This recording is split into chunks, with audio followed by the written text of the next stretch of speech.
Well, what's up, people? So right now I'm driving home from work, slow as a bitch, because my right rear tire blew out. The quad shock mount broke off my car and is flattened down my tire. So put my spare on. That's what this video is about, is make sure you put air in your spare tire, because a spare tire is worthless without air in it. All of my vehicles I have air in my tire, my spares, but this one, because I haven't driven this thing all year long, because I've had the old lady drive this because my engine has been broken. So I took it to work today to drive it for the first time all year, and then the fucking right rear tire blows apart, and I went to put the spare on it and there's no air in the fucker, and I was like, alright, great.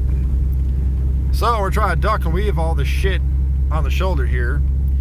So yeah, just word to the wise, check your spare tires, just a PSA. Yes, I'm a dumb fuck, I should have checked that before I even drove the car, but I didn't, so whatever. Hate on me if you want to. Point is, PSA, check your fucking spare tires. Make sure all your stuff works.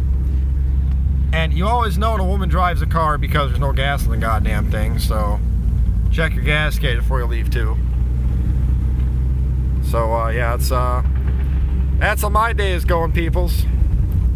Really hoping my spare doesn't blow out, because I'm fucking just trying to get to Mequon Road here to get to the gas station. So yeah, for more safety tips, like, share, and subscribe. You know, you always want to make sure you got gas in the vehicle and air in the tires. That's the two most important things in the car. You know, fuck the radio. You don't need a radio. So yeah, that's PSA to everybody out there. Stay safe. Don't be an idiot. We'll talk to you later.